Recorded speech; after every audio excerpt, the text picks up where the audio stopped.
This is the Law for Community Workers podcast for community and health workers, produced by Legal Aid New South Wales. My name is Pauline and I'm from the Community Legal Education branch here in Legal Aid, and we would like to acknowledge that our podcast is recorded on Aboriginal land and pay our respects to elders past and present. Always was, always will be. Hello everyone. Today our guest is Xanthi from Advanced Care Planning Australia, and she's here today to talk about advanced care planning. Hi Xanthi and welcome. Hello Pauline, and thank you for having me. Yes, I'm from Advanced Care Planning Australia. I'm the Program Director, and I would like to acknowledge that I'm speaking from the land of the Turrbal and Yagara people and add my respects to those of Pauline's. And also pay my respects to any listeners of Aboriginal and Torres Strait Islander descent. As Pauline mentioned, I'm from Advanced Care Planning Australia. I have the privilege of leading a small team that delivers this national project funded by the Commonwealth Government. And we're there to improve the knowledge, understanding and uptake of advanced care planning in Australia. And I love that I get to support the delivery of a program that ultimately aims to respect the autonomy, individuality and dignity of all Australians at a potentially really vulnerable time in their life. So thanks for having me, Pauline. It's lovely to have you here. Welcome to the podcast. As I mentioned in the introduction, we are going to talk about advanced care planning. But before we get to the questions, Xanthi, would you please tell us a little bit about your service, what it provides for people? Certainly. So Advanced Care Planning Australia provides a range of services. We provide a telephone support service for people. We have a website with lots of information. We provide education to health professionals and members of the public. And we are there basically just to support anybody with information about advanced care planning. We work at a high level to also embed advanced care planning in policy. But you're probably wondering what advanced care planning is. So advanced care planning is largely the reverse of what it says. It's planning for care in advance. So it means all of us should plan now for our future healthcare for a time when we might not be able to make or communicate our preferences for care. And that can happen at any age. This might include medical treatment preferences, but also other aspects of care, like where you want to be cared for, who you want around you, what music you want being played in the background, what things bring you comfort. Advanced care planning helps all of us as we approach the end of our lives, because half of us will not have the ability to make decisions at that time. So planning ahead by discussing these things now might feel a little bit uncomfortable. However, this can lead to much less distress for family members and health professionals if everyone knows your preferences and everyone is on the same page to deliver you the very best care, what you call your very best care at the end of your life. It's very important that people recognise that this is a voluntary process. No one should ever be forced to write anything down, but it should be a choice that you make to write down your preferences and wishes for your future health care. And you may want to do it over and over again, but the important thing is at no time are you coerced or pushed to do this. Why do we need more than just a will? That's a great question. A will is something that we do to ensure that there's some legal protection on our preferences for how we want our finances managed after we die. And most of us are pretty good and we've done this, we've sorted this. But it also shows that we all acknowledge that one day we will die. So we need to put some things in place about the care that we receive before we die. We may end up with a stroke or have a progression of disease such as dementia, or we might just become a little bit more sleepy as we approach the end of our life as part of the normal process. And we might need to rely on someone else to make decisions for us. So we need to make sure that we've chosen a really good person who we trust, who would want to make decisions on our behalf. And we need to be clear with them about what our health preferences are. So what would be the key components of advanced care planning then? What are the things that would make a really good foundation for an ACP document? Sure. So we talk about three things: be open, be ready, be heard. And being open is thinking about your values and preferences, what it is that you like, how you want to be cared for. Being ready is talking about these things with family members, doctors, anybody that might be required to make decisions on your behalf. And being heard is about clearly writing down on an advanced care directive and that the form is named differently in each state and territory. But writing down clearly all the things that really matter to you and you'd want others to know if they were making healthcare choices on your behalf. So, Xanthi, who should be your substitute decision maker? Can that be the same person that you have as your executor?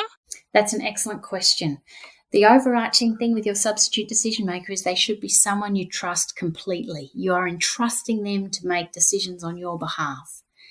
They should be someone over 18 and they should know exactly what you want in every situation as much as possible.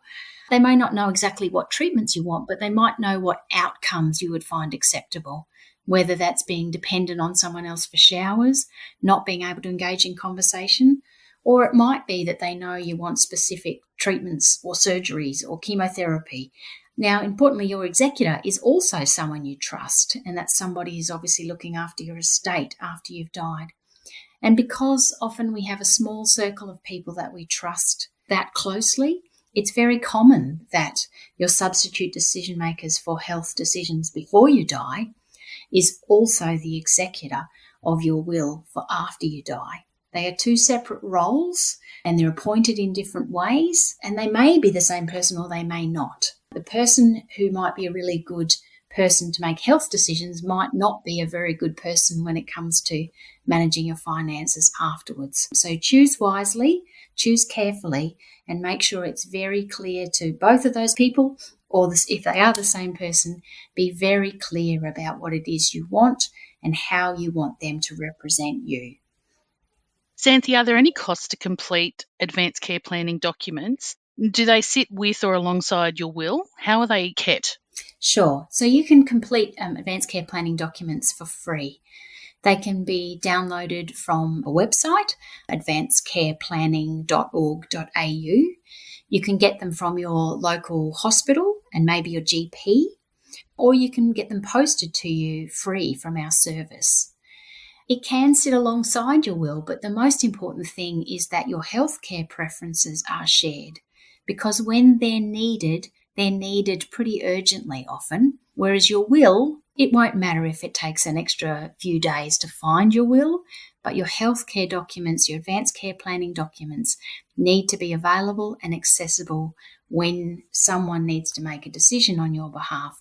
So it's a good idea to share them with your family members, with your hospital, with your GP, and there's other mechanisms like uploading to My Health Record if you choose to. So you can actually record that on My Health Record that you have ACP documents in place? Yes, and you as an individual can upload those documents yourself, or you can get somebody else to do it on your behalf. And some GP practices are now able to upload your advanced care planning documents, so you just need to ask them to see if they're able to do that. Xanthi, would it be worth individuals having a little business card in their wallet or in their purse advising people that they do have ACP documents in case something ever happens? That's an excellent idea. And Advanced Care Planning Australia does have some wallet cards where people record the phone number of their GP, the phone number of their substitute decision maker, and some people write where their document is stored and what even their primary wish is. So that might be that under no circumstances do I want you to do CPR, or it might say, please make sure you contact my daughter on this number and tell them to keep me comfortable. We will have links to the ACPA website, obviously, but we will also have links in the show notes to access the resources that Xanthi refers to as well. So can anyone access the ACPA service, and how should they do that? Sure. So there's a few ways. They can phone our support service for free. They can phone the service in business hours, and that's AEDT or Sydney time, on 1300 208 582. And they can talk to one of our experienced volunteers who can talk them through the process of advanced care planning and answer any questions that you have. The team can send you out a pack which will contain the advanced care planning documents for your state or territory. We have a website with lots of information about advanced care planning, and I mentioned that website before, advancedcareplanning.org.au. And this has resources for all of us. It's got some conversation starters, so if we don't know where to start, it's got some sort of helpful questions to ask. It's got information about where to store your documents. You can download the forms and print them out yourself, and also some information about My Health Record and where to store documents. There's fact sheets about legal information, and even fact sheets and help for somebody who is the substitute decision maker for someone. So information on how to be a substitute decision maker and what you need to know. People can also attend a webinar for free with information about advanced care planning, and they run every month. We have a range of resources also written in other languages. And if a family member or even a health staff member wants to call, they can also call the line and get information about where to go for further information or how to access resources. So it's a very, very helpful phone line, 1300 208 582, that provides a wealth of information. And if they don't know the answer, they will find out the answer for you. Also, the website is brilliant and very, very easy to navigate. So I strongly encourage listeners to have a look. So when should a person update their ACP documents, Xanthi? Is it easy to do?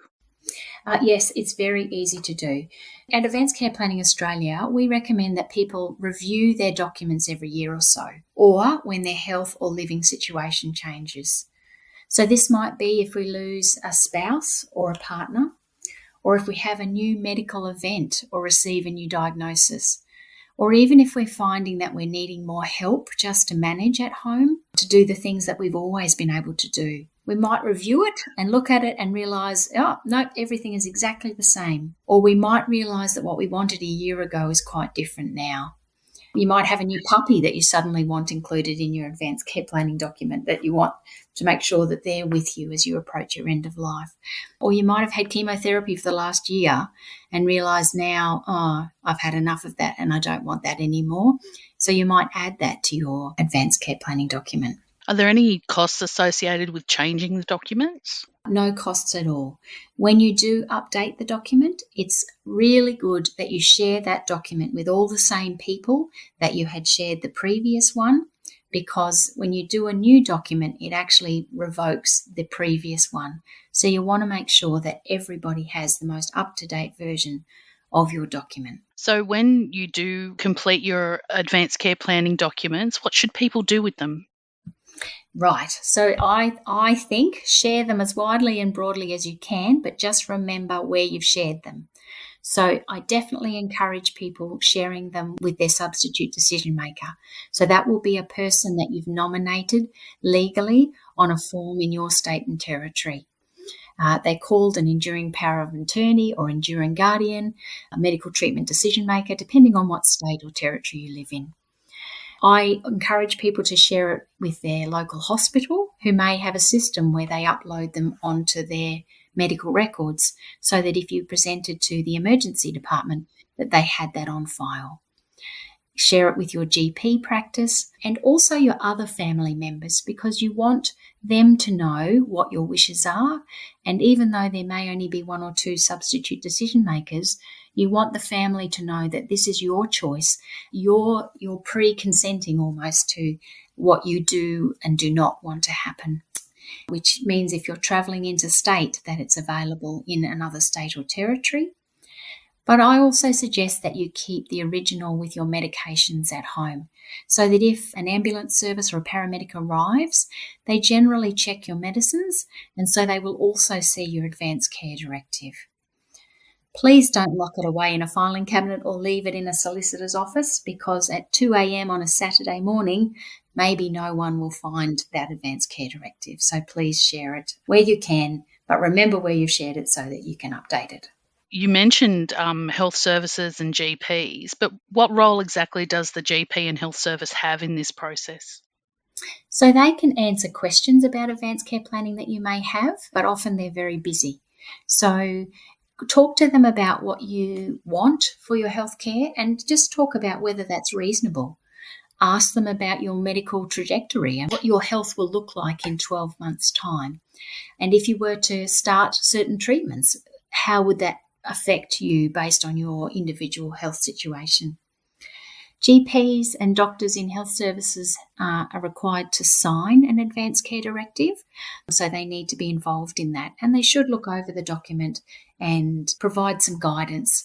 And they may also provide you some updates or encourage you to fill something out a little bit further to make it more clear. And then, of course, to share those documents with those people. Excellent. Xanthi, what systems are there to protect a person's wishes once they've completed an ACP document? It's a very, very good question. So the best thing to do to protect yourself after you've completed a document is actually before you've completed the document. Make sure that you have been as comprehensive as possible. Don't just say, I value my independence and I just want to be independent. You have to explain what that means so that anybody making a decision for you recognises your level of independence means this. You might be happy for someone to come and help you with the shower, but you don't want to be lying in bed and having somebody wash you.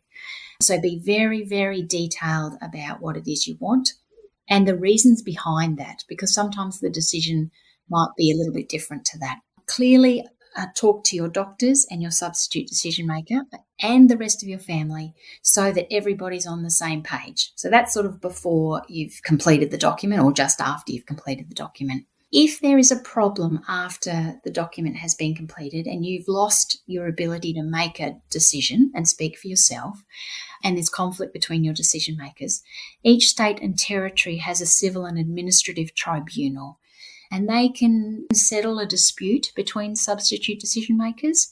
They may actually revoke the appointment of a substitute decision maker if they're not acting in your best interest. And if, in the absence of any substitute decision maker, they can be appointed as a guardian, or the public guardian can be appointed as a guardian to make decisions on your behalf, and they will use the document as their guide for what treatments you would or would not want. Xanthi, is there a contingency when you're the carer for someone with no capacity for making those decisions for themselves? Can you make an advanced care plan on their behalf? Yes. So sometimes people don't call it advanced care planning at that stage. What it is about making sure that the plan for care is clearly documented. There is great concern for the safety of a vulnerable person who cannot make their own decisions. So if they've lost capacity, they can't complete a legally binding or common law advanced care directive or appoint a substitute decision maker. So as much as possible, family and previously appointed substitute decision makers should be involved in clear discussions, setting goals of care, outlining what the quality of life and care preferences are for that person. And then a doctor might be involved to make treatment decisions, such as whether or not it's appropriate to provide cardiopulmonary resuscitation or CPR, or things like transfer to hospital or antibiotics. Or maybe the doctor might decide that palliative care and comfort cares is actually the most important thing for that person.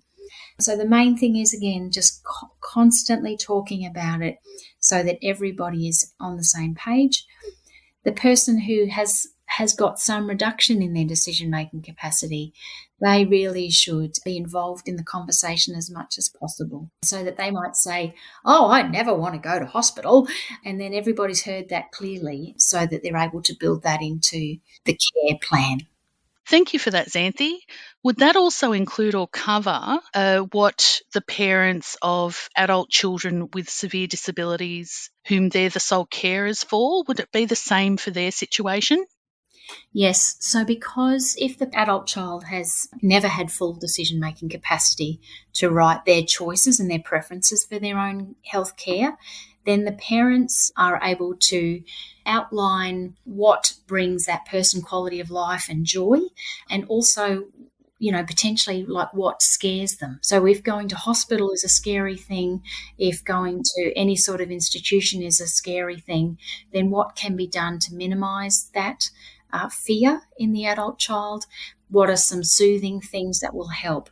They may not be able to provide information about treatment choices that are legally binding, but they can certainly express that, they don't like needles. So please, we would prefer there was no blood tests done or something along those lines.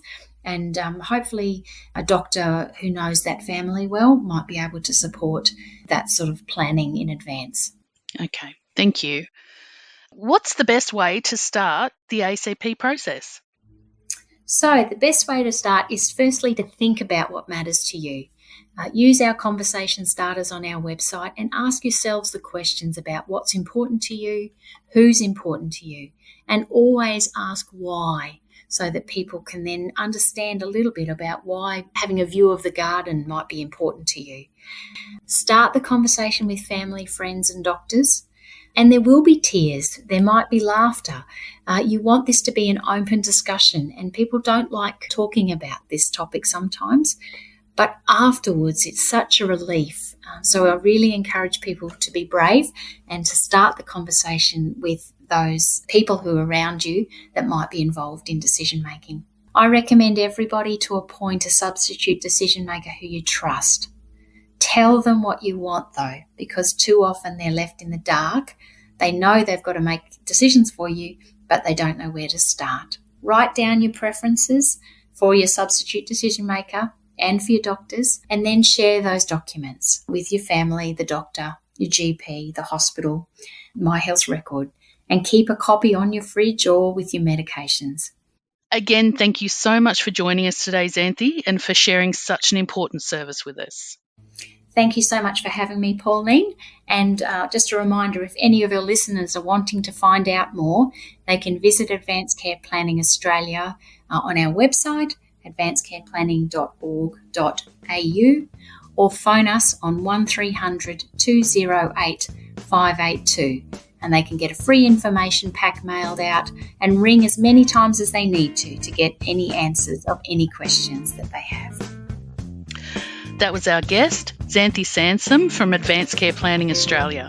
As always, you will find links to all the websites, pages and resources mentioned in this episode, as well as a full transcript, listed in our show notes.